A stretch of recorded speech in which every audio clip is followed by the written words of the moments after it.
Friends, मैं गुड्डू और मेरा चैनल टेक गुड्डू सोनी में आप सभी का स्वागत है। तो फ्रेंड्स, मैं आज अपने चैनल के माध्यम से आप लोगों को semi washing machine wash timer के बारे में बताने वाला हूं कि वो कितने प्रकार के लगते हैं। तो फ्रेंड्स, ये हमारा वीडियो का पार्ट 3 है। पार्ट 2 और पार्ट 1 देखेंगे तो उसमें जो हमारे वॉश और स्पिन में लगने वाले जितने भी स्पेयर पार्ट है वो लगते कहाँ है, वो कैसे वर्क करते हैं, उनका नाम क्या है, इस सब के बारे में बताया है। तो वो वीडियो आवाज देखें, वो देखेंगे। आप अगर नए टेक्नीशियन है तो सबसे पहले आपको नाम जानना जरूरी होता है, ठीक है ना फ्रेंड्स। उसके बाद ही नाम जानेंगे तभी आप उसके बारे में काम जानेंगे, ठीक है ना फ्रेंड्स, कि उसका काम क्या है, वो लगता क्या है। तो फ्रेंड्स, इस प्रकार मैंने नाम बताया है। और चलिए अब आते हैं हम वॉश टाइमर कितने प्रकार के होते हैं। तो फ्रेंड्स, जैसे देख रहे हैं कि हमारे जो लगने वाले वॉश टाइमर 9 प्रकार के होते हैं, ठीक है फ्रेंड्स। और भी हो सकते हैं, मगर मेरे जो नजर में जितने लगते हैं वो मैंने बताया आपको, ठीक है फ्रेंड्स। तो ये देखिए, 3 तार सिंगल नोब, 3 तार डबल नोब, 4 तार सिंगल नोब, 4 तार double knob, 5 double knob, 6 double knob, 6 single knob, 7 single knob, 8 single knob. तो फ्रेंड्स, इतने प्रकार के होते हैं जिसके तारों की संख्या है 6 8, ठीक है ना फ्रेंड्स। अब मान के चलिए 3 है तो 3 में कंफर्म होता है कि ठीक है, एक हमारा सप्लाई इनपुट होगा और दूसरे से हमारा मोटर के लिए आउटपुट होगा, ठीक है। तो फ्रेंड्स, 3 है तो वो आप समझ लेंगे। मगर उसमें भी आपको अगर खोजना है कि कौन सा वायर इनपुट सप्लाई के लिए और कौन सा आउटपुट है, तो फ्रेंड्स उसमें भी थोड़ा दिक्कत होगा। अगर आप नए हैं तो, पुराने हैं तो उनको अपना अंदाजा है या वो उनका एक्सपीरियंस है, मगर आप नए हैं तो उतने तो आपको पहचान है नहीं। तो फ्रेंड्स, वही चीज बताऊंगा, चाहे वो 8 तार हो या 6 तार हो या वो 8 7 तार हो, आपको कोई दिक्कत नहीं है, ठीक है ना फ्रेंड्स। वो उसको आप फाइंड कर सकते हैं और मैं बताऊंगा। ये वीडियो देखने के बाद आपको दूसरा कोई और वीडियो देखने का जरूरत ही नहीं है, ठीक है फ्रेंड्स। आपको इसी में इतने डिटेल से समझा देंगे कि आप समझ जाएंगे कि हाँ, कौन सा वायर कैसे फाइंड करना है। तो फ्रेंड्स, सबसे पहले अगर आपके पास क्लैंप मीटर है, ठीक है ना फ्रेंड्स, या मल्टीमीटर है, उसमें आपको कंटिन्यूटी मोड ऑन कर लेना है। और हमारे पास फ्रेंड्स देखिए, हमारे पास ये कंटिन्यूटी टेस्टर है, इसके माध्यम से भी आप टाइमर को चेक कर सकते हैं। तो फ्रेंड्स, मान के चलिए कि हमारा ये वायर है, ठीक है ना, 3 वायर है। तो इसमें हम कैसे पता करेंगे कि हमारा इनपुट सप्लाई किससे अंदर होगा, मतलब टाइमर में जाएगा और आउटपुट। तो उसके लिए क्या करना है फ्रेंड, मान के चलिए कि हमें कुछ मालूम नहीं है, तो इसको क्या करना है कि अभी ये फ्रॉग है, मान के चलिए हम किसी एक तार पे फिक्स कर देंगे, इसको बांध देंगे, ठीक है, इस फ्रॉग को। और दूसरे को क्या करेंगे, इसको टाइमर को हम चालू कर देंगे, ऑन कर देंगे, ठीक है फ्रेंड्स। इसमें से आवाज आना शुरू हो जाएगा तो इस पे रखेंगे, ठीक है फ्रेंड्स। तो इस पे रखेंगे, अगर इस पे कंटिन्यूटी नहीं आ रहा है, ठीक है फ्रेंड्स, तो हम इस ब्लैक वाले पे रखेंगे यहाँ, ठीक है ना। अगर इस पे और लाल पे कंटिन्यूटी आ रहा है और इस पे पीले पे नहीं आ रहा है, ठीक है फ्रेंड्स, तो ये मान लीजिए कि हमारा ये लाल जो है इनपुट सप्लाई के लिए ये नहीं है, ठीक है ना, इनपुट सप्लाई दूसरा कोई है। तो फिर हम क्या करेंगे, फिर इसको पीले पे फिक्स करेंगे, ठीक है फ्रेंड्स। और पीले पे फिक्स करेंगे, फिर इसको चालू कर देंगे, या चालू है तो उसको फिर पीले पे इसको फिक्स करके फिर हम इसको लाल पे चेक करेंगे। अगर लाल पे नहीं आ रहा है और फिर ब्लैक पे आ रहा है, ठीक है फ्रेंड्स, तो क्या है कि हमारा जो है पीला भी इनपुट सप्लाई वाला वायर नहीं है, ठीक है फ्रेंड्स। इस चीज को आप ध्यान रखिएगा, आपको हम प्रैक्टिकल भी करके दिखा देंगे। अब क्या है कि इसको हम ब्लैक वाले पे फिक्स करेंगे, ठीक है ना। अब ब्लैक वाले पे फिक्स करेंगे और हमारा टाइमर चालू है।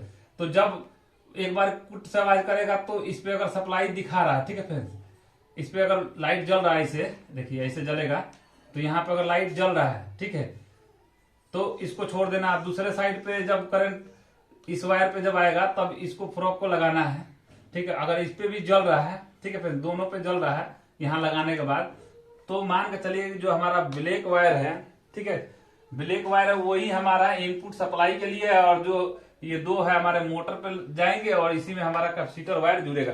तो फ्रेंड्स, मैं आपको प्रैक्टिकल भी दिखाई देता हूं कि कैसे है। तो फ्रेंड्स, जैसे आप लोग देख रहे हैं कि हमारे पास देखिए, ये हमारा एक बर्जर के लिए है, इसको हटा दीजिए। अब ये 3 वायर में हमें देखना है कि इनपुट कौन सा है और आउटपुट कौन सा है, ठीक है फ्रेंड्स।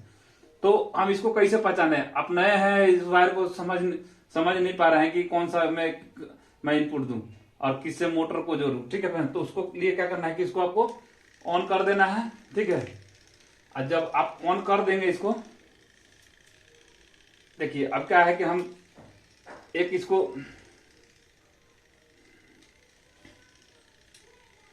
देखिए पीले पे एक को फिक्स कर दिया।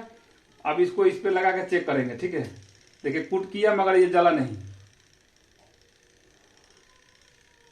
देखिए नहीं जला। अब इसको हम ब्लैक पे चेक करते हैं।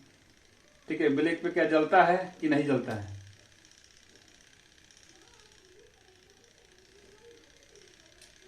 तो फ्रेंड्स ब्लैक पे जल गया। ठीक है, तो इससे कंफर्म हो गया कि जो हमारा ये येलो है हमारा ये इनपुट सप्लाई के लिए नहीं है। ठीक है, तो अब हम क्या करेंगे, रेड वाले पे इस प्रोब को फिक्स करेंगे। अब हम देखेंगे कि क्या हमारे येलो पे आ रहा है। ठीक है फ्रेंड्स,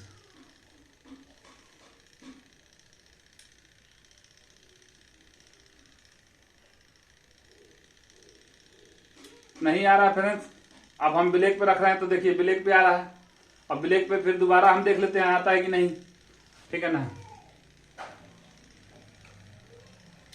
तो ब्लैक पे आ गया, मतलब कि ये भी हमारा इनपुट सप्लाई नहीं है। तो अब हम क्या करेंगे, इस फ्रॉक को अब हम ब्लैक पे फिक्स करेंगे। ठीक है, अब ब्लैक पे फिक्स करेंगे तो बारी बारी से दोनों पे आना चाहिए। जैसे इस पे आ रहा है, ये देखिए इस पे आ रहा है, ये देखिए इस पे आ रहा है। ठीक है, अब यहां काटेगा तो इस पे आएगा, देखिए पुट बोलेगा तो इस पे आएगा। ठीक है फ्रेंड्स, तो इससे पता चल गया कि हमारा जो इनपुट वायर है टाइमर के अंदर ले जाने वाला हमारा सप्लाई, वो हमारा ब्लैक है और ये हमारा दोनों मोटर का है। ठीक है फ्रेंड्स, समझ गए होंगे आप लोग।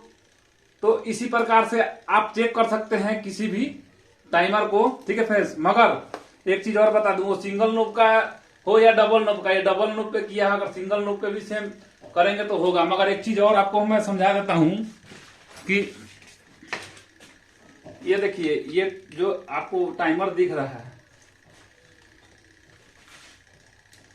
ये जो आपको टाइमर दिख रहा है, देखिए अगर इसमें आप इस प्रकार इसको चेक करेंगे तो ये चेक नहीं हो पाएगा।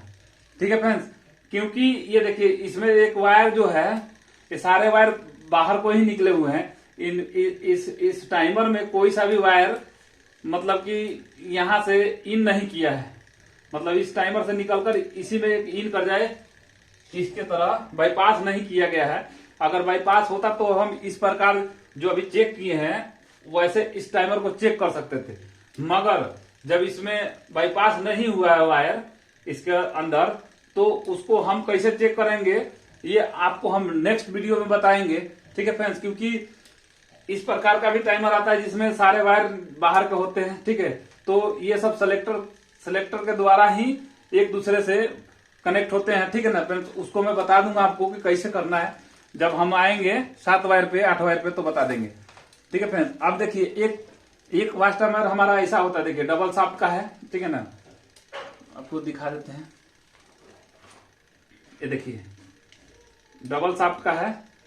तो कुछ इस प्रकार दिख रहा है ना, ये देखिए इसमें मोटर लगा हुआ है और इसमें स्प्रिंग होता है। ठीक है ना फ्रेंड्स, तो इसमें स्प्रिंग होता है, तो ये क्या होता है कि स्प्रिंग इसको टाइट करता है और उसको वो रिलीज करता है, तो धीरे धीरे वो अपने जगह पे वापस आना शुरू हो जाता है। मगर इसमें है कि इसमें स्प्रिंग नहीं है, तो ये मोटर ही जितना हम इसका टाइमिंग भरेंगे उस टाइमिंग तक लाने के लिए मोटर ही वर्क करता है। तो इसका भी बेनिफिट है। जब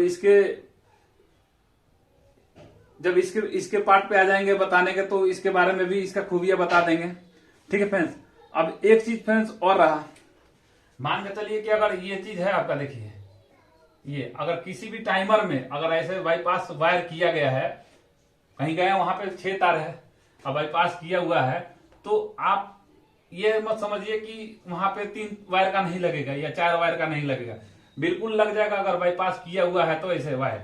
ठीक है ना, ऐसे अगर बाईपास किया हुआ है, टाइमर से वायर निकल कर टाइमर में ही घुस गया है, तो उसमें क्या है कि आप अगर इस खांचे को मिला लेंगे और इस टाइमर शाफ्ट को मिला लेंगे, तो आप इसको इसको आप 4 वायर की जगह भी लगा सकते हैं और 5 वायर की जगह भी लगा सकते हैं, और 5 वायर वाले को इसके जगह लगा सकते हैं। ठीक है फ्रेंड्स, समझ गए होंगे।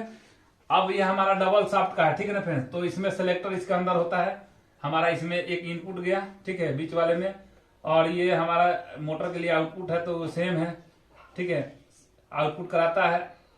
इसमें एक गरारी लगी होती है जो कि इस बीच वाले पत्ती के साथ फिक्स होती है, और वो मूवमेंट करती है, तो कभी इधर और कभी इधर, बारी बारी से एक दूसरे को टच कराती है। अब इसी में सिलेक्टर का होता है, तो सिलेक्टर का स्विच होता है, नोब होता है, और जब नोब को हम जेंटल में करते हैं तो इसी में एक प्लास्टिक नुमा आकृति इन तीनों पत्तियों के बीच में लगा होता है, जो कि इनको मतलब इसको फैलाने और दूरी को कम करने में काम करता है। उससे क्या होता है कि हमारा जो मोटर का टाइमिंग है वो बढ़ जाता है। उसको भी आपको प्रैक्टिकल हम दिखा देंगे तो कैसे वर्क करता है। ठीक है फ्रेंड्स, तो ये वीडियो आपको कैसा लगा? अगर अच्छा लगा होगा तो चैनल को जरूर सब्सक्राइब करें और लाइक करें, साथ में बेल आइकन के घंटे दबा दें। और आप पार्ट वाइज देखेंगे तो आपको सारा कुछ समझ में आ जाएगा कि कैसे करना है। और एक बार ये पूरा वीडियो जब टाइमर का कंप्लीट आप देख लेंगे तो फिर आपको किसी का वीडियो देखने का जरूरत नहीं है, क्योंकि इतने सरल तरीके से कोई नहीं समझाएगा। तो मिलते हैं